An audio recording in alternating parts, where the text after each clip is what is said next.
Assalamualaikum warahmatullahi wabarakatuh. Sallallahu alaihi wa ala alihi wa sahbihi wa sallama tasliman katsira, thumma amma ba'd. Alhamdulillah, kembali kita melanjutkan kajian kita dengan membaca buku tafsir salat. Dan insyaallah di kesempatan kali ini kita akan membaca tentang bagaimana cara mengisyaratkan jari telunjuk ketika tasyahud. Kita sepakat bahwasanya mengisyaratkan jari telunjuk ketika tasyahud termasuk bagian dari sunnah Nabi SAW. Lalu bagaimana caranya? Di buku tafsir salat, bagi Anda yang memilikinya silahkan dibuka di halaman 247. Kami sebutkan dua riwayat yang menjelaskan tentang tata cara mengisyaratkan jari telunjuk ketika tasyahud. Mengisyaratkan telunjuk ketika tasyahud ada dua cara. Yang pertama, telunjuk disambungkan dengan jari tengah. Jari telunjuk disambungkan dengan jari tengah sehingga membentuk lingkaran. Dan ini berdasarkan keterangan dari Wa'il bin Hujr radhiyallahu anhu. Wa ja'ala hadda mirfaqihil ayman ala fakhidihil yumna thumma qabada thnataini min asabihi wa halaqa halqatan. Nabi SAW ketika duduk tasyahud, beliau memposisikan ujung sikunya ala fakhidihil yumna, di atas paha kanannya. Ujung siku kanan di atas paha kanan, ujung siku kiri di atas paha kiri. Artinya tidak dibentangkan menyamping. Thumma qabada ithnataini min asabihi wa halaqa halqatan. Kemudian beliau menggenggam dua jarinya dan membentuk lingkaran di bagian jempol dengan jari tengah. Thumma rafa'a isbi'ahu. Lalu beliau mengangkat jari telunjuknya. Sehingga untuk praktek yang disampaikan oleh Wa'il bin Hujr radhiyallahu anhu adalah kurang lebih seperti ini ya. Terbentuklah lingkaran antara telunjuk, antara jari jempol dengan jari tengah. Kemudian telunjuk diangkat dan dua jari digenggamkan. Sehingga bentuknya kurang lebih seperti ini. Ini dari keterangan Wa'il bin Hujr. Hadisnya riwayat An-Nasa'i dan disahihkan oleh Syalbani rahimahullah. Kita ulang. Jadi jempol dengan jari tengah membentuk lingkaran, dua jari sisanya yang belakang kelingking dengan jari manis digenggam. Kemudian jari telunjuk diacungkan. Jadi terbentuk seperti lingkaran. Seperti ini. Insyaallah jamaah sudah cukup mudah untuk memahaminya. Kita lanjutkan. Cara yang kedua berdasarkan hadis dari Zubair ibn Awwam. Az-Zubair ibn Awwam menceritakan wa asyara bi isba'ihi sababah wa wada'a ibhamahu ala isba'ihil wusta. Beliau berisyarat dengan jari telunjuknya. Dan beliau letakkan jempolnya ala isba'ihil wusta di atas jari tengah. Sehingga seperti ini. Lalu membentuk sementara jari-jari yang lain digenggam. Maka untuk cara yang kedua, semua jari digenggam, lalu jempol ditaruh di atas jari tengah. Kurang lebih kayak gini. Tidak ada lingkaran yang terbentuk. Kalau Wa'il bin Hujr ada lingkaran yang terbentuk. Sedangkan untuk hadis Zubair bin Awam tidak ada lingkaran yang terbentuk. Sehingga cara yang kedua, 3 jari yaitu kelingking, jari manis, dan jari tengah digenggam. Kemudian ibu jari diletakkan di atas jari tengah. Seperti ini. Dan ini banyak ketika orang berisyarat angka 1. Maka dia menggunakan metode seperti ini. 3 jari digenggam, kemudian 1 jari tengah diangkat. Atau jari telunjuknya diangkat. Dalam riwayat yang lain, dari Ibnu Umar radhiyallahu anhuma, beliau menceritakan wa qabada asabi'ahu kullaha wa asyara bi isba'ihi allati talil ibham. Beliau menggenggam semua jarinya dan beliau mengisyaratkan jari setelah jempol. Jari setelah jempol berarti telunjuk. Sehingga untuk metode yang kedua, Anda genggam semua jari lalu lepaskan jari telunjuk. Ini cara yang kedua. Dan dua-duanya sesuai sunnah. Baik cara yang pertama maupun yang kedua.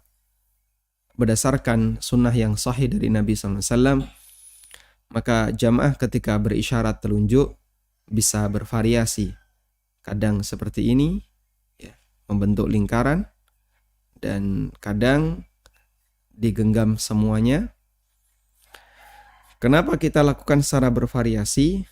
Agar sunnah Nabi SAW tetap lestari, sehingga jamaah bisa mempertahankan sunnah itu di masyarakat dan bisa diajarkan kepada yang lain. Inilah cara berisyarat. Karena kadang ada orang yang ketika berisyarat itu tangannya tidak digenggam, sehingga dia letakkan tangan kanan di atas paha atau di atas lutut paha kirinya, lalu isyaratnya seperti ini. Sehingga tidak ada, ini jarinya tidak digenggam. Cuman dia letakkan lalu dia berisyarat kayak gini. Ini jelas kurang sempurna. Karena yang dipraktekkan Nabi SAW berdasarkan 2 riwayat yang tadi kita baca. Baik dari Wa'il bin Hujr atau riwayat yang dari Ibnu Umar atau dari Zubair bin Awam adalah ada bagian yang digenggam. Ada juga yang dia nggak ngerti. Jadi tidak begitu semangat, cuman gini aja. Jadi dia genggamnya tidak sempurna. Makanya jari-jari ini masih berada di posisi tidak digenggam. Tayyib. Kita biasakan sunnah ini dan kita ajarkan kepada masyarakat. Semoga menjadi bagian dari amal mengikuti sunnah Nabi SAW. Meskipun dalam hal yang terkecil dari kegiatan sholat yang kita lakukan. Dan kita punya prinsip, jadikan setiap gerakan sholat kita berdalil. Jadikan setiap bacaan sholat kita berdalil. Sehingga bagian terkecil apapun dalam sholat kita, termasuk posisi jari, posisi arah pandangan mata, dan seterusnya, kita selalu berusaha untuk menyesuaikan diri dengan dalil. Tayyib. Selanjutnya, jamaah yang dimuliakan Allah Subhanahu wa Ta'ala, kapan orang yang sholat itu mengisyaratkan jari telunjuknya pada saat tasyahud? Apakah dari awal tasyahud? Ataukah ketika dia membaca asyhadu alla ilaha illallah? Atau kapan? Ulama berbeda pendapat dalam hal ini. Di sini saya kutipkan keterangan yang dinyatakan dalam Fatwa Syabakah Islamiyah. Dalam Fatwa Syabakah Islamiyah ini berbicara tentang raf'us sababa fit tasyahudi. Mengangkat jari telunjuk ketika tasyahud. Kemudian di sini ada penjelasan. Faqad ikhtalafal fuqaha fi ibtida'i raf'is sababati wa intihaihi fit tasyahud. Ulama berbeda pendapat mengenai kapan mulai mengangkat jari telunjuk saat tasyahud dan kapan dihentikan. Kapan mulai, kapan diturunkan. Dan di sini kembali kami ingatkan, ini adalah khilaf yang muktabar di antara para ulama. Sehingga sudah sangat selayaknya kita harus saling menghargai kalaupun ada yang berbeda dari praktek yang kita lakukan sehari-hari. Hadisnya bersifat mutlak karena Ibnu Umar, Zubair bin Awam, kemudian Wa'il bin Hujr ketika beliau bercerita tentang tasyahud Nabi SAW, beliau hanya menyebutkan thumma qabada thnataini min asabi'i wa halaqa halqatan thumma rafa'a isba'ahu. Nabi SAW berisyarat dengan cara seperti ini saat tasyahud. Tapi Wa'il tidak bercerita waktunya kapan. Apakah begitu duduk tasyahud? Ataukah ketika mulai membaca syahadat? Atau ketika kapan? Wa'il tidak bercerita tentang itu. Demikian pula Zubair bin Awam, beliau tidak cerita tentang waktunya. Demikian pula yang disampaikan oleh Ibnu Umar radhiyallahu taala anhum ajma'in, beliau juga tidak bercerita tentang waktunya. Sehingga di sini beliau sampaikan hadis itu, beliau sampaikan bahwa Nabi SAW berisyarat dengan jari telunjuknya. Namun waktunya mereka tidak menjelaskan. Nah, kemudian para ulama berijtihad. Dari waktu dalam mengisyaratkan jari itu yang paling tepat mana? Fadhahaba ba'dul Hanafiyah. Sebagian Hanafiyah mereka berpendapat annahu yarfa'uha 'inda la ilaha illallah. Bahwa orang yang salat dianjurkan untuk berisyarat ketika dia mulai membaca la ilaha illallah. Sehingga saat dia tasyahud membaca at-tahiyatu lillah wassalawatu wattayyibat itu tidak berisyarat. Assalamu alayka ayyuhan nabi tidak berisyarat. Assalamu alayna wa ala ibadillahi sholihin tidak berisyarat. Begitu asyhadu alla ilaha illallah. Asyhadu alla ilaha illallah. Jadi mulai kalimat la ilaha illallah. Qalu, mereka beralasan liyakuna ar-raf'u lin-nafyi wal wad'u lil-itsbat. Sehingga saat asyhadu alla ilaha illallah diturunin lagi. Asyhadu alla ilaha illallah. Cuman di kalimat la ilaha illallah saja. Dimulai dari kalimat la, diakhiri di kalimat Allah. Asyhadu alla ilaha illallah. Terus diturunin lagi. Dan mereka beralasan agar bentuk mengangkat tangan itu mengisyaratkan an-nafyu.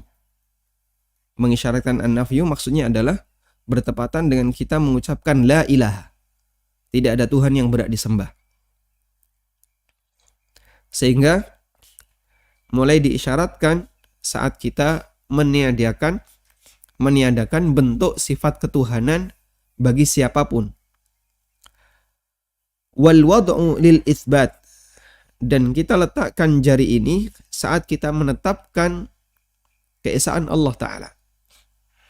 Sehingga kita mengucapkan illallah sambil kita letakkan jari telunjuk. Kemudian di sini disebutkan salah satu keterangan penulis kitab Tabyinul Haqa'iq. Wa qala fil fatawa, dalam fatawa dinyatakan la isyarata fis salah, tidak ada isyarat dalam salat illa inda asy-syahadah fit tasyahhud, kecuali ketika orang membaca syahadat, asyhadu alla ilaha illallah, asyhadu alla ilaha illallah, terus diturunin lagi. Wa huwa hasan, dan itu pemikiran yang bagus, pendapat yang bagus. Baik, ini pendapat yang pertama, dan itu pendapat Hanafiyah.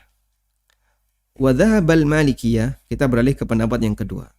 Sementara menurut Malikiyah, ila annahu yarfa'uha ma'a tahrikiha min ibtida'it tasyahhud ila akhirih. Bahwa jari itu diangkat, diisyaratkan, dan sekaligus digerakkan. Dari mulai awal tasyahud sampai akhir tasyahud. Sehingga kalau menurut Malikiyah, begitu duduk, lalu kita membaca at-tahiyatu lillah, maka mulai diisyaratkan. Sambil digerakkan. At-tahiyatu lillah, wassalawatu wattayyibat, sambil digerakkan. Dalam Hasyiyah Ad-Dasuki dinyatakan qauluhu fi jami'i tasyahhud. Pernyataan penulis bahwasanya isyarat itu dilakukan di semua tasyahud, maksudnya adalah min awwalihi, dari awal tasyahud, yaitu sejak orang mengucapkan at-tahiyatu lillah sampai akhir, yaitu di kalimat abduhu wa rasuluh. Sehingga at-tahiyatu lillah wassalawatu wattayyibat, terus seperti itu sampai wa asyhadu anna Muhammadan abduhu wa rasuluh, selesai. Kemudian diletakkan. Wa dhahiru annahu la yuharrikuha ba'da at-tasyahhud fi halid du'a was-shalah 'ala nabi sallallahu alaihi wasallam. Dan yang benar bahwasanya orang yang salat itu tidak menggerakkan lagi setelah tasyahud selesai, setelah bacaan syahadatain selesai. Sehingga begitu selesai wa asyhadu anna Muhammadan abduhu wa rasuluh, maka diletakkan tangannya. Ketika berdoa dan ketika membaca salawat untuk Nabi sallallahu alaihi wasallam. Tayyib. Ini pendapat Malikiyah. Kita beralih ke pendapat yang ketiga. Wa dhahaba Syafi'iyah. Menurut Syafi'iyah, ila annahu yarfa'uha 'inda qauli illallah ila al-qiyami min at-tasyahhudil awwal awis salam ba'da at-tasyahhudits tsani. Bahwa isyarat jari itu dimulai sejak orang mengucapkan illallah. Illallah. Illallah, gini ya. Sehingga menurut Syafi'iyah, ketika kita membaca at-tahiyatu lillah was-salawat wat-thayyibat, kita tidak berisyarat. Asyhadu an la ilaha illallah wa asyhadu anna Muhammadan abduhu wa rasuluh, terus sampai selesai. Isyarat tidak dilepas. Kama dzakarahu sahibu kitab Nihayatul Muhtaj, sebagaimana yang disebutkan oleh penulis kitab Nihayatul Muhtaj. Baik. Sehingga kalau kita lihat di masyarakat kita, di mana mereka berisyarat saat mulai asyhadu, dan mereka menutup isyaratnya ketika sudah selesai wa anna Muhammadan abduhu wa rasuluh. Ini dohirnya justru lebih mendekati pendapat Malikiyah dan pendapat Hanafiyah. Karena dalam mazhab Syafi'iyah itu isyarat tetap dilakukan sampai akhir tasyahud. Sampai berdiri kalau tasyahud awal, dan sampai salam kalau tasyahud akhir. Sehingga kalau dalam mazhab Syafi'iyah seharusnya isyarat itu dipertahankan sampai akhir tasyahud. Asyhadu an la ilaha illallah wa asyhadu anna Muhammadan abduhu wa rasuluh. Allahumma salli ala Muhammad wa ala ali Muhammad, terus dipertahankan sampai akhir tasyahud. Wa dhahabal Hanabilah, kita beralih ke pendapat yang keempat. Sementara menurut Hambali, ila annahu yarfa'uha inda dzikrillahi ta'ala, bahwasanya isyarat jari itu dilakukan ketika mengingat Allah Ta'ala, ketika menyebut nama Allah. Ibnu Muflih dalam Al-Furu' mengatakan, wa yushiru bis sababati fi tasyahudihi miraran litikrarit tauhid inda dzikrillahi azza wa jal, dan berisyarat dengan jari telunjuk ketika tasyahud berkali-kali. Litikrarit tauhid, karena di situ ada bentuk tauhid yang berulang, nama Allah yang berulang, inda dzikrillah, ketika menyebutkan nama Allah. Sehingga kalau menurut keterangan Ibnu Muflih, maka isyarat itu berulang. At-tahiyyatu lillah was-salawatu wat-thayyibat. Assalamu alayka ayyuhan nabiyyu wa rahmatullahi wa barakatuh. Assalamu alaina wa ala ibadillahis salihin. Asyhadu an la ilaha illallah wahdahu la syarikalah. Sehingga isyaratnya berulang-ulang. Ketika menyebut nama Allah berisyarat, lalu diturunin lagi.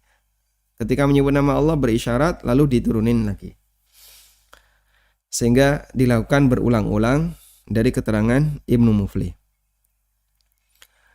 At-tahiyyatu lillah berisyarat. Wassalawatu wattayyibat diturunin lagi ya. Assalamu alayka ayyuhan nabiyyu wa rahmatullah. Ketika nyebut nama Allah diangkat lagi. Assalamu alayna wa ala ibadillahis salihin. Asyhadu an la ilaha illallah berisyarat lagi. Wa asyhadu anna Muhammadan abduhu wa rasuluh. Sehingga dilakukan berulang-ulang. Lalu dari sekian banyak pendapat yang disampaikan oleh para ulama, setelah disebutkan oleh Lajnah Fatwa Syabakah Islamiyah, kemudian mereka memberikan sebuah keterangan, wala na'lamu dalilan sarihan fi hadhil mas'alah. Kami tidak menjumpai adanya dalil tegas, adanya dalil yang tegas dalam masalah ini, yang menyebutkan tentang waktu kapan orang mulai bertasyahud, waktu kapan orang mulai berisyarat. Wadh-dhahir, dan yang lebih tepat, rafa'aha fi jami'i tasyahudi kama yadharu minal ahadits allati waradat fi dhalika. Yang lebih tepat adalah isyarat itu dilakukan di sepanjang tasyahud. Sehingga dari mulai at-tahiyyatu lillah wassalawatu wattayyibat sampai akhir tasyahud. Berdasarkan hadis yang menyebutkan tentang itu. Yaitu hadis dari Wa'il bin Hujr, hadis dari Zubair bin Awam, yang di sini beliau menyebutkan Nabi SAW berisyarat ketika tasyahud, tapi tidak dijelaskan saat kapan tepatnya. Yang itu dhahirnya adalah dilakukan sepanjang tasyahud. Dan ada keterangan yang lain bahwa tasyahud, ketika tasyahud kita berdoa. Dan saat kita berdoa, kita dianjurkan untuk mengangkat jari ketika sholat. Dan semua bagian dari tasyahud adalah doa. Karena bacaan at-tahiyyatu lillah wassalawatu wattayyibat itu muqaddimah doa. Kemudian kita bersyahadat, lalu kita bersolawat, lalu kita baru isi dengan doa-doa yang lain. Berarti kita berisyarat sepanjang tasyahud. Wallahu a'lam. Sehingga insya Allah pendapat yang lebih mendekati dalam hal ini adalah sebagaimana saran yang disampaikan oleh Fatwa Syabakah Islamiyah, bahwa isyarat jari itu bisa dilakukan dari mulai awal tasyahud sampai akhir tasyahud. Dan sekali lagi kami ingatkan, dalam hal ini adalah khilaf ijtihadiyah baina hadza wa hadza, di antara pendapat sebagian ulama dengan sebagian ulama yang lain. Dan dalam masalah khilaf ijtihadiyah, yang penting untuk kita kedepankan adalah masalah toleransi. Sehingga kalau ada yang berbeda, ya, tidak perlu sakit hati, gitu ya. Saat Anda sholat, melihat sampingnya, kok tasyahudnya baru mengangkat jari, padahal dari tadi saya sudah ngangkat. Kok ini beda, ini dari duduk sudah ngangkat jarinya. Maka yang penting untuk kita lihat, untuk kita perhatikan di sini adalah kedepankan sikap toleransi. Wallahu a'lam. Selanjutnya kita punya permasalahan berikutnya, yaitu masalah menggerakkan jari. Menggerakkan jari ini permasalahan yang barangkali lebih sensitif dibandingkan sebelumnya. Karena menggerakkan jari ini bagi sebagian masyarakat hal yang aneh gitu ya. Sholat kok sambil utak-utik gitu. At-tahiyyatu lillah wassalawatu wattayyibat. Sampai kadang ada yang jengkel ketika melihat ada orang seperti ini, langsung dipegang. Menang, ya. Suruh menang, nggak boleh digerakkan. Tangannya dipegang, nggak boleh digerakkan, nggak boleh. Baik. apakah menggerakkan jari ini termasuk di antara bagian dari sunnah ataukah tidak? Tadi kita sudah menyebutkan bahwa di antara ulama yang menganjurkan menggerakkan jari adalah mazhab Malikiyah.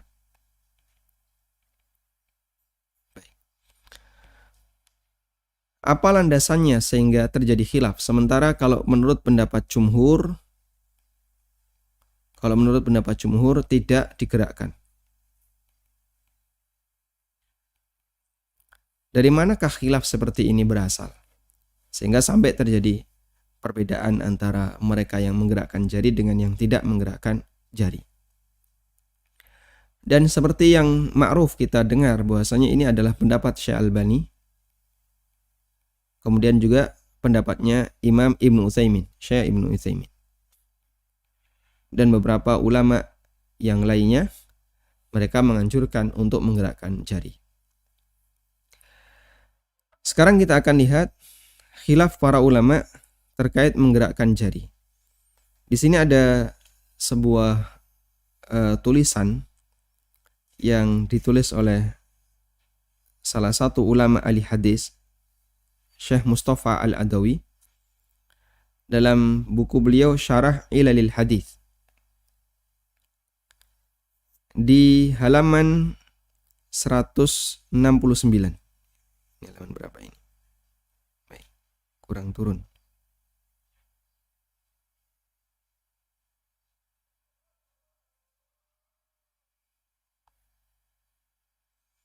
Beliau menyinggung pembahasan tentang tambahan wa yuharrikuha. Nabi SAW menggerakkan jarinya.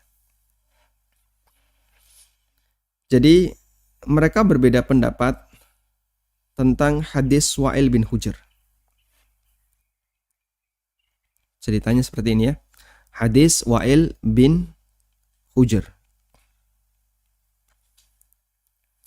Wa'il inilah yang meriwayatkan hadis tentang mengisyaratkan jari. Di situ ada redaksi. Nabi SAW mengisyaratkan jari.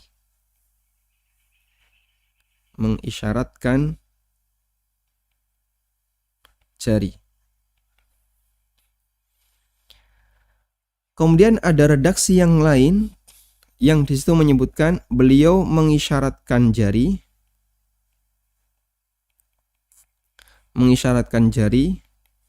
dan menggerakkannya.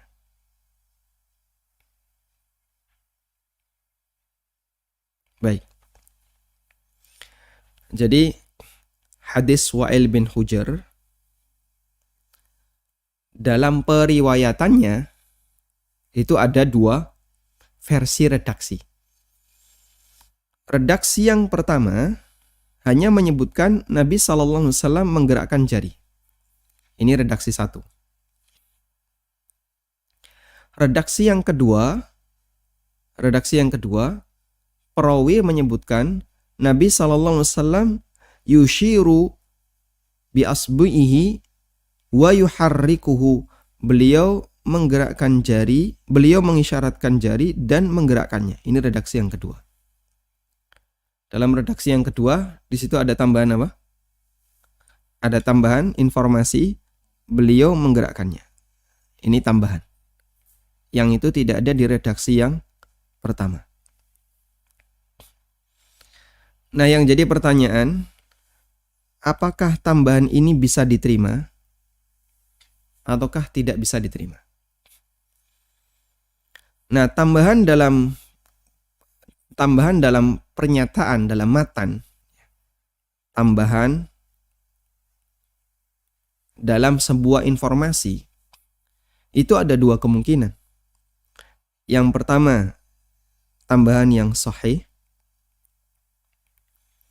Ini berlaku jika tambahan itu berasal dari jalur yang kuat, yang sama kuat, atau yang lebih kuat. Saya ulang ya, sebuah tambahan informasi itu bisa diterima apabila tambahan itu berasal dari sumber yang kuat,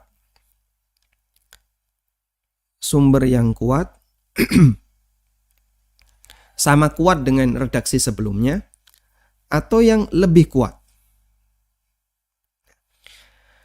Kalau dia berasal dari sumber yang kuat atau yang lebih kuat, ini disebut oleh para ulama dengan istilah ziyadatus thiqat. Ziyadah as-thiqat. Tambahan dari perawi yang thiqah. Saya kasih permisalan seperti ini ya. Ada 100 orang di satu ruangan ini. Ada 100 orang di satu ruangan ini. 90 orang mengatakan si A sakit. 10 orang mengatakan si A sakit corona. Berarti ada tambahan apa? Corona. Kalau 90 cuma mengatakan si A sakit, tapi nggak ada tambahan corona. 10 orang mengatakan si A sakit corona, ada tambahan corona. Baik. Nah sekarang tambahan informasi corona ini benar atau enggak? Sebenarnya si A itu sakit biasa ataukah sakit corona? Karena ada 10 orang yang mengatakan dia sakit corona. Nah kita bisa menimbang. Kalau ternyata 10 orang ini dia lebih kuat secara sumber, maka kita bisa sebut itu ziyadatus thiqah. Dan itu sahih, bisa diterima. Tapi kalau tambahan itu berasal dari sumber yang diragukan, maka dia masuk sebagai kategori tambahan yang dhaif. Sebagai tambahan yang dhaif, dan ini jika sumbernya sumber lemah. Nah, ketika dia masuk sebagai kategori tambahan yang dhaif, ini disebut oleh para ulama sebagai tambahan yang syadz. Tambahan yang syadz. Saya ulang ya. Jika dia berasal dari sumber yang dhaif, maka ini disebut dengan tambahan yang syadz. Syadz itu artinya ganjil, aneh, nyeleneh. 90 orang bilang si A sakit. 10 orang bilang si A sakit corona. Cuman 10 orang ini mereka adalah para guru. 10 ini guru, tokoh masyarakat, dokter, sehingga Anda yakin informasinya pasti valid. Berarti Anda memasukkannya dalam kategori ziyadatus thiqat. Di lain kesempatan, kasus yang berbeda ya. Ternyata 10 orang yang memberikan tambahan corona tadi, mereka ini preman, kemudian anak kecil, terus apalagi misalnya orang yang ingatannya nggak kuat, dan orang-orang yang secara sumber dia rendah. Sementara 90 ini orang-orang yang luar biasa hafalannya. Mereka dipercaya, kejujurannya bagus. Yang 10 ini kejujurannya diragukan. Nah maka yang 10 ini ketika ngasih tambahan informasi, dia masuk sebagai ini tambahan informasi yang kami belum bisa menerima. Dan itu disebut dengan apa? Informasi yang syadz. Tayyib. Dipahami insyaallah ya? Baik. Di situ ada tambahan menggerakkan. Ada tambahan menggerakkan. Beliau menggerakkan jari beliau. Nah, ulama beda pendapat. Apakah tambahan ini sahih? Apakah tambahan ini sahih sehingga dia dimasukkan sebagai ziyadatus thiqah? Ataukah tambahan ini dhaif sehingga dia dimasukkan sebagai riwayat yang syadz? Riwayat yang nyeleneh. Syadz. Tulisannya seperti ini ya. Syadzun, riwayat yang nyeleneh. Ulama beda pendapat. Sebagian ulama mengatakan tambahan menggerakkan ini sahih, sehingga masuk dalam kategori sebagai ziyadatus thiqah. Dan ini pendapatnya Syekh Albani, ini juga pendapat Malikiyah dan seterusnya. Sementara para ulama yang lain mereka mengatakan tambahan ini dhaif dan masuk kategori sebagai tambahan yang syadz, yang nyeleneh, sehingga tidak kita anggap. Karena itu yang benar hanya mengisyaratkan dan tidak menggerakkan. Baik, sekarang coba kita lihat. Apakah yang lebih tepat itu masuk sebagai ziyadatus thiqah atau syadz? Tentang tambahan yuharrikuha dalam hadis mengisyaratkan jari telunjuk saat tasyahud. Hadis diriwayatkan dari banyak kitab. Dan muaranya kembali kepada Asim bin Kulayb. Asim bin Kulayb. Dari ayahnya, dari Kulayb. Dari Wa'il bin Hujr. Kemudian Wa'il di situ menyebutkan, aku akan memperhatikan bagaimana Rasulullah SAW salat. Lalu Nabi SAW salat sampai di akhir hadis. Di situ Wa'il menceritakan wahadda mirfaqahul aiman. Beliau menaruh ujung sikunya ala fakhidhil aiman, di atas paha kanannya. Kemudian beliau menggenggam dua jarinya, yaitu kelingking dengan jari manis, dan beliau membuat halaqah, beliau membuat lingkaran. Wa ra'aitu yaqulu hakadha. Dan aku melihat beliau melakukan seperti ini. Nah, di sini ada sebagian yang memberikan riwayat wa asyara bis-sababah wa yuharrikuha, dan ada yang memberikan riwayat wa asyara bis-sababah. Beliau hanya mengisyaratkan dengan jari telunjuk. Ada yang menyebutkan beliau mengisyaratkan dengan jari telunjuk dan menggerakkannya. Nah, yang nambahi riwayat yang menyebutkan ada tambahan menggerakkannya itu riwayat Zaidah bin Qudamah. Farawal haditha bilafdhin thumma rafa'a asba'ahu fara'aituhu yuharrikuha yad'u biha. Hanya riwayat dari Zaidah bin Qudamah ini yang di situ ada tambahan beliau menggerakkannya. Kami ulang. Tafarrada Zaidah, dalam hal ini Zaidah sendirian yang di situ menyampaikan keterangan beliau menggerakkannya. Jadi perawi yang lain mereka tidak ada yang mengatakan beliau menggerakkannya. Mereka mengatakan beliau berisyarat. Perawi Zaidah bin Qudamah mengatakan beliau menggerakkannya. Berarti tambahan itu sumbernya dari mana?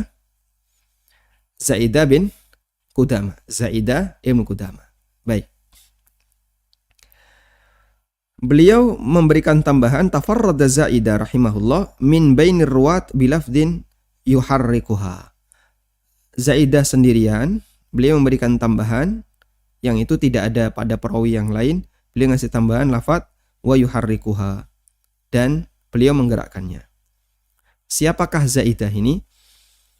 Zaidah bin Qudamah thiqatun fadil, seorang perawi yang thiqah, terpercaya. Bahkan ada yang mengatakan thiqatun thiqat. Thiqatus thiqat adalah perawi yang derajat thiqahnya, kepercayaannya sangat tinggi. Innahu ala darajatin kabirah minat tathabbuti wal itqan. Beliau itu sangat tinggi tingkatan kesahihan hadisnya. Namun jumhur perawi mereka tidak menyebutkan sebagaimana yang disebutkan oleh Zaidah. Nanti kita akan bandingkan. Jumhur perawi ini apakah lebih kuat dibandingkan Zaidah ataukah lebih lemah? Misalnya, ada 100 orang awam dibandingkan dengan satu Syekh bin Bas. Kira-kira kuat mana? Ya? Ya. Bukan masalah jumlah. Satu orang ini Masya Allah. Hafalannya bisa mengalahkan ribuan. Ada ribuan manusia dibandingkan dengan satu Imam Bukhari. Lebih kuat mana? Satu Imam Bukhari. Sehingga bisa jadi ada satu orang yang nilai informasinya, kekuatannya itu sangat kuat. ini nggak mungkin dusta, nggak mungkin melenceng, nggak mungkin menyimpang. Saking apa? Kuatnya orang ini. Baik. Nah di sini jumhur ini siapa saja jumhur ini? Mayoritas perawi ini siapa saja? Yang beda dengan Zaidah. Sehingga kalau misalnya begini, ada 5 orang. Satu misalnya siapa? Imam Bukhari. Yang lain ini Imam Ahmad, Yahya bin Ma'in, Abdurrahman bin Mahdi, Abdullah bin Mubarak. Beda dengan Imam Bukhari. Berarti 4 orang yang lain yang beda dengan Imam Bukhari, secara timbangan kuat mana? Kuat yang 4. Oh ini guru-gurunya Imam Bukhari. Atau misalnya satu misalnya, Abdullah bin Mubarak. Beda dengan Bukhari, Muslim, Imam Ahmad, Yahya bin Ma'in. Oh ini juga gunung-gunung dalam masalah hadis. Meskipun Abdullah bin Mubarak termasuk gunung dalam masalah hadis, tapi 4 ini kalau dikumpulkan jadi lebih hebat. Itu pertimbangan dalam mengukur tingkat keabsahan sebuah informasi. Baik. Nah kurang lebih seperti ini. Kita akan melihat ya. Siapa saja muridnya Asim bin Kulaib.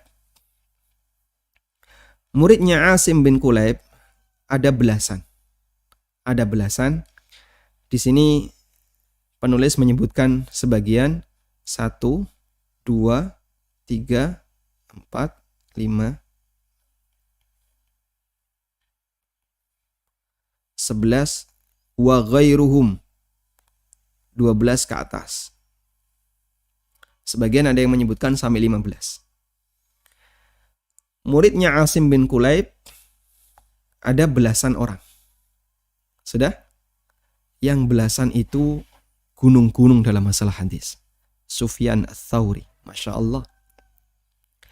Sufyan ibn Uyainah, Syu'bah ibn al-Hajjaj, dan beberapa perawi yang lain, termasuk diantaranya adalah Abu Awana. Mereka adalah gunung-gunung dalam masalah hadis.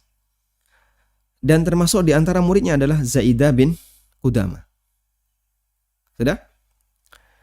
12 yang atas ini, 12 lebih yang atas ini, mereka semuanya hanya menyebutkan kalimat wa asyara bi isbihi.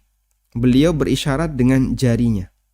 Tanpa bila ziyadatin yuharrikuha, tanpa ada tambahan menggerakkan. Jadi cuma menyampaikan Nabi SAW berisyarat dengan jari tanpa ada tambahan apa? Menggerakkan. Sementara riwayat Zaidah bin Qudamah, barulah di sini beliau ada tambahan ma'aziyadati yuharrikuha. Beliau ada tambahan menggerakkan. Baik. Lalu dari sini kemudian ulama beda pendapat. Kira-kira Zaidah itu sepadan dengan belasan orang di atas? Zaidah itu apakah sepadan dengan belasan orang di atas? Ataukah lebih rendah? Kalau sepadan, maka masuk dalam kategori apa? Ziyadatu ats-tsiqat. Tapi kalau tidak sepadan, Zaidah ini karena sendirian. Meskipun beliau ini orang yang sangat terpercaya, hadisnya sahih, tapi kalau dibandingkan dengan belasan orang yang mereka juga hadisnya sahih-sahih, jika dikumpulkan, maka satu tambahan ini dianggap lebih rendah. Nah, ketika dia lebih rendah, maka dianggap sebagai tambahan yang syadz, yang ganjil. Ada 16 ustadz. 15 ustadz mengatakan Nabi SAW berisyarat jari. Satu ustadz mengatakan Nabi SAW berisyarat jari dan menggerakkannya. Loh ini kok ustadz beda sendiri? Nah akhirnya kan ditimbang. Satu ustadz ini siapa? Dibandingkan dengan 15 ustadz, satu ustadz ini sepadan dengan 15. Maka disebut sebagai apa? Tambahan dari perawi yang thiqah, ziyadatu thiqah. Tapi dalam penilaian yang lain orang melihat, oh enggak, satu ustadz ini lemah. Dibandingkan dengan teman-temannya yang lain, 15 ustadz yang lain yang mereka tidak ada pernyataan tambahan itu, nah satu ustadz ini ditinggal. Karena tambahannya adalah tambahan yang syadz. Baik. Sehingga dari sisi jumlah pertimbangannya adalah zaidah ini sendirian. Sementara teman-temannya yang lain, perawi yang lain yang membersamai zaidah, ternyata semuanya tidak ada tambahan wa yuharrikuha. Berangkat dari sinilah sebagian ulama menilai menggerakkan jari ini hadisnya dhaif. Meskipun kita menghargai penilaian sebagian ulama yang mengatakan menggerakkan jari ini statusnya adalah hadis yang sahih. Ada khilaf dalam masalah ini. Wallahu ta'ala alam. Dan tarjihnya bagaimana ya? Secara pribadi, jika Anda bertanya Anda milih yang mana, maka saya sampaikan secara pribadi, saya lebih memilih pendapat yang mengatakan tidak digerakkan. Sehingga cukup berisyarat tanpa digerakkan. Dengan tetap menghormati pendapat ulama yang lain yang mereka mensahihkan tambahan menggerakkan. Wallahu ta'ala alam wa sallallahu ala nabiyyina Muhammadin wa ala alihi wa sahbihi wa sallam.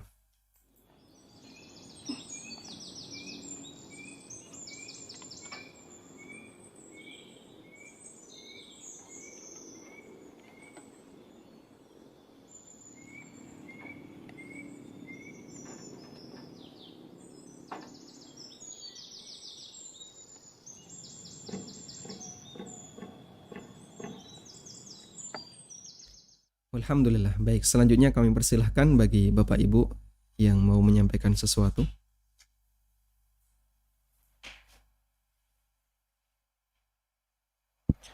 Bismillah. Assalamualaikum Ustadz.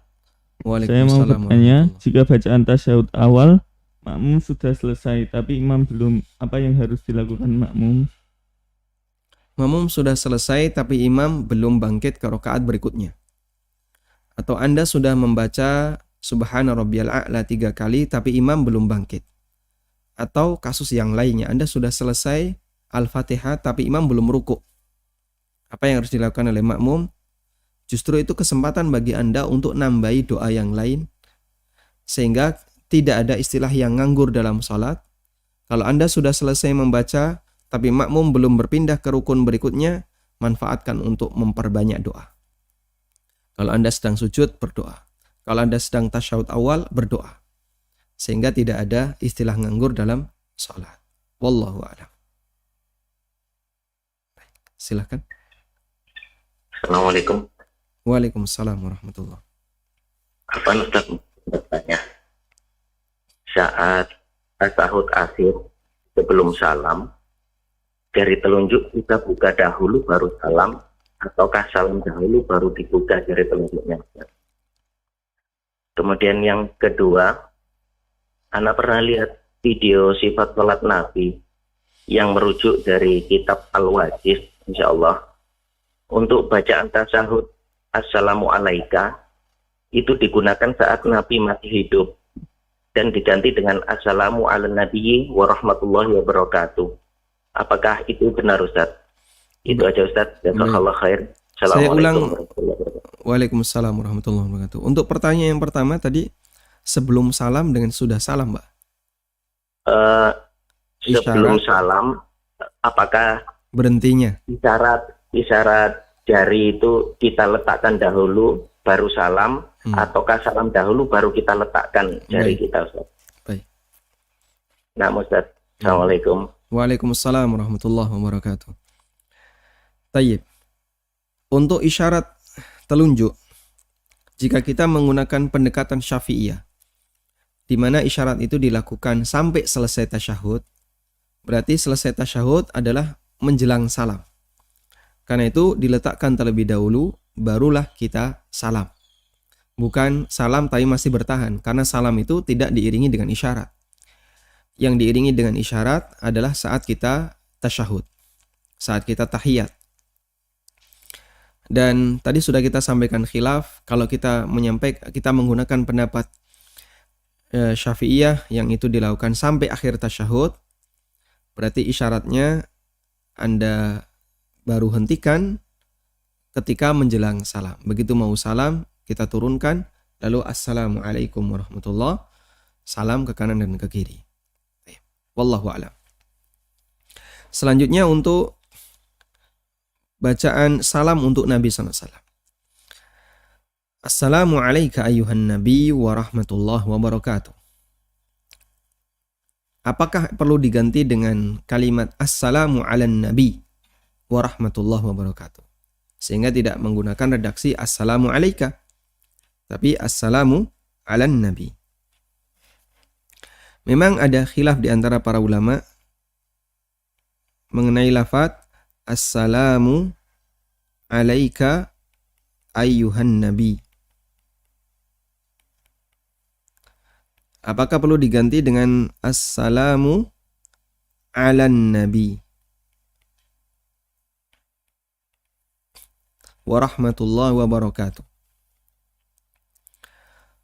Penggantian ini berdasarkan riwayat dari Ibnu Mas'ud radhiyallahu anhu, di mana beliau mengatakan, dulu kami mengucapkan assalamu alayka ayyuhan nabi saat Nabi SAW masih hidup. Dan setelah beliau meninggal, maka kami ganti dengan mengucapkan assalamu ala nabi. Enggak pakai alayka ayyuhan nabi, tapi pakai alan nabi. Dan itu pendapatnya Ibnu Mas'ud. Riwayat Ibnu Mas'ud. Riwayat Ibnu Mas'ud.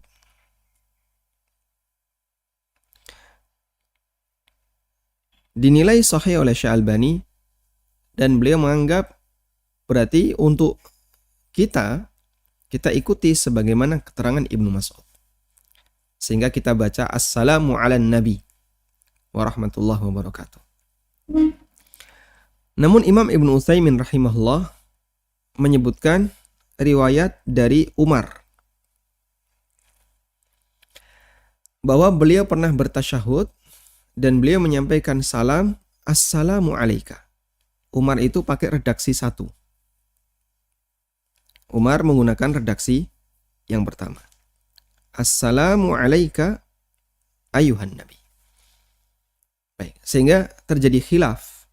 Kalau Ibnu Mas'ud menggunakan redaksi 2, kalau Umar menggunakan redaksi 1. Sehingga terjadi khilaf antara Umar dengan Ibnu Mas'ud dalam masalah redaksi salam untuk Nabi Sallallahu Alaihi Wasallam. Nah, ketika terjadi khilaf di antara para sahabat, maka jika tidak ada dalil yang sharih, dalil yang tegas yang menyebutkan itu, di antara proses tarjih yang bisa kita lakukan adalah kita gunakan pendekatan mana yang lebih senior. Dan kita paham bahwa secara ukuran Umar lebih tinggi derajatnya dibandingkan Ibnu Mas'ud. Ya. Dengan bukti bahwasanya Umar termasuk Khulafaur Rasyidin, dan Nabi SAW juga pernah berpesan, iqtaddu bi Abi Bakrin wa Umar. Tirulah Abu Bakar dan Umar. Sehingga secara nilai ketika ada khilaf di antara sahabat, maka kita lebih dahulukan pendapat sahabat yang lebih senior. Maka dalam hal ini kami lebih cenderung untuk memilih pendapat assalamu alayka ayyuhan nabi. Meskipun ada yang mengatakan bahwa riwayat Ibnu Mas'ud itu dari Nabi SAW. Karena tidak mungkin dia mengucapkan seperti itu berdasarkan ijtihad pribadi. Pasti atas petunjuk Nabi SAW. Tapi itu kan konsekuensi ijtihad. Artinya alat ukur yang digunakan oleh sebagian orang ketika dia menjumpai sebuah keterangan sahabat. Ada kemungkinan-kemungkinan itu yang dipakai. Namun wallahu alam, secara pribadi saya lebih cenderung memilih pendapat yang pertama. Wallahu alam. Silahkan. Waalaikumsalam warahmatullahi. Belum bertanya silakan. Silakan. Namun sebelumnya mohon maaf Pak, televisinya bisa dikecilkan volumenya. Ya, Pak. Baik, silakan. Terkait dengan masalah pembayaran SPP yang ada uang makannya, Ustaz. SPP ya. Sedangkan ya kalau misalkan tidak ada tidak masuk, misalkan santri tidak masuk beberapa bulan, apakah itu bisa digunakan untuk pembangunan misalkan, atau baiknya bagaimana? Apakah dikembalikan kepada wali murid atau seperti apa, Ustaz? Jazakallah khair. Wa jazakumullah khairan. Masya Allah. Waalaikum. Waalaikumsalam. Bapak sebagai pihak pondok atau wali santri? Sebagai wali santri, Ustaz. Wali santri. Baik. Ya. Baik. Ini termasuk di antara permasalahan yang sangat sensitif antara pesantren dengan wali murid ya. Dan dulu saya sempat menyinggung permasalahan ini yang sebelumnya juga pernah disampaikan oleh Ustadz Dr. Erwandi Tarmizi, tapi menuai polemik di antara para asatidzah yang barangkali itu tidak diketahui oleh para wali murid. Dan polemik itu ya jadi polemik yang mungkin tidak diketahui oleh wali murid. Sebenarnya di balik ini para ustadz itu sedang diskusi apa? Bisa jadi ada sedikit tegang, bisa jadi ada ya banyak berdiskusi yang panjang yang tidak diketahui oleh wali murid. Intinya Bapak, kami sarankan kalau terjadi tidak sinkron dalam masalah keuangan pesantren, di sana kan ada komite ya dari wali santri atau wali murid yang dia menyampaikan aspirasi dari para wali santri. Nah, kalau sekiranya pesantren menetapkan bahwa SPP tetap baik dalam kondisi normal maupun dalam kondisi pandemi, termasuk liburan. Nah, kemarin kan sempat ada pertanyaan. Anak-anak sekolah, gitu kan? Ramadan sudah libur. Masuknya pertengahan Syawal. Syawal masuk. Di sini Ramadan mungkin dari awal atau dari tengah Ramadan. Ada rentang waktu 1 bulan. Bahkan bisa lebih. Belum lagi nanti liburan semester. Liburan semester 1 bulan juga. Intinya libur kurang lebih 2 bulan. Bisa lebih atau pas 2 bulan. Tapi di sini SPP flat. SPP tetap. Akhirnya wali murid komplain. Saya bayar apa? Anak-anak di rumah, mereka tidak sekolah karena libur. Tapi kenapa saya harus tetap bayar SPP? Nah, kemudian permasalahannya uang makan ini dialihkan untuk pembangunan. Nah, ini yang kemudian menimbulkan ya sedikit kegegeran gitu ya antara wali murid dengan pihak sekolah.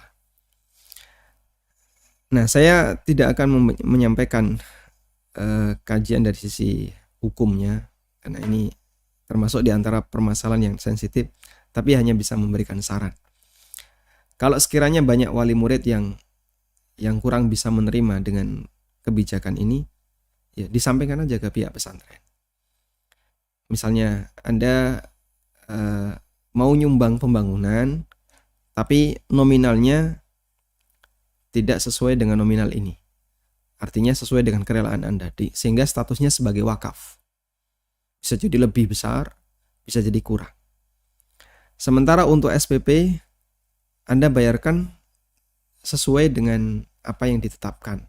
Tapi dengan harapan semoga bisa digunakan untuk kebutuhan normal. Karena begini Pak, 2 bulan ini kan guru tetap digaji. Dan guru gak nganggur. Bisa dia membuat laporan, bisa dia sedang membuat rapot untuk siswa, dan aneka yang lainnya. Mudirnya juga gak nganggur. Kepala sekolah gak kemudian nganggur. Ya memang beban kerjanya jadi lebih kurang. Berkurang. Cuman mereka tidak nganggur. Jadi intinya ya coba lakukan diskusi yang terbaik dengan pihak sekolah agar sedikit nggak nyaman seperti ini bisa diselesaikan dengan baik. Wallahu a'lam. Baik, silahkan. Assalamualaikum warahmatullahi wabarakatuh. Waalaikumsalam warahmatullahi wabarakatuh. Ustaz,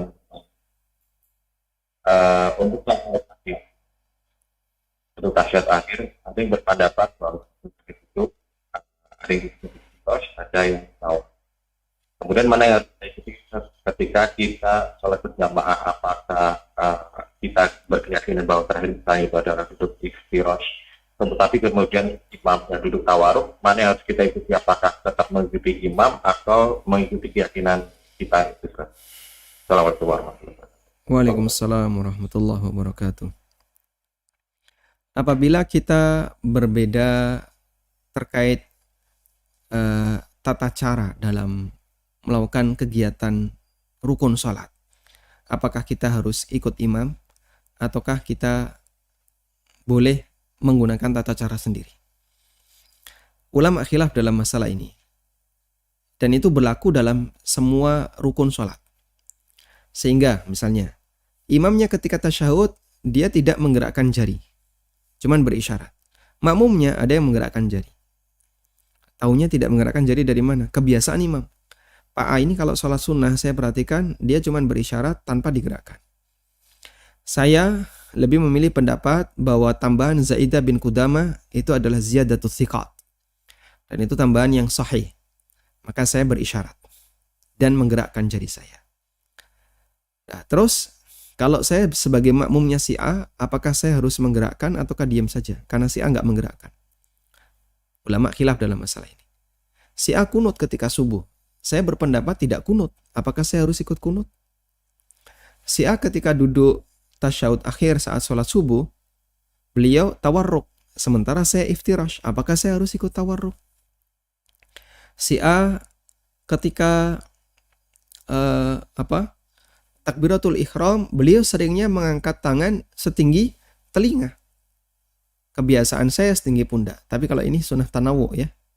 Boleh dua-duanya. Tayyib. Kalau ada khilaf seperti ini, apakah kita harus ikut imam ataukah kita boleh beda dengan imam? Khilaf di antara ulama, dan yang benar bahwa sunnah dalam sholat itu ada dua ya. Ada sunnah mayor, ada sunnah minor. Gerakan dalam sholat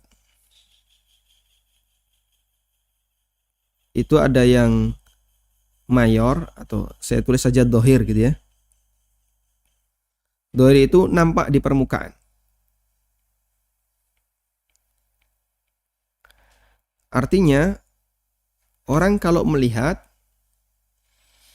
maka dia bisa menilai apakah sholat jamaah ini seragam ataukah tidak, karena nampak di permukaan.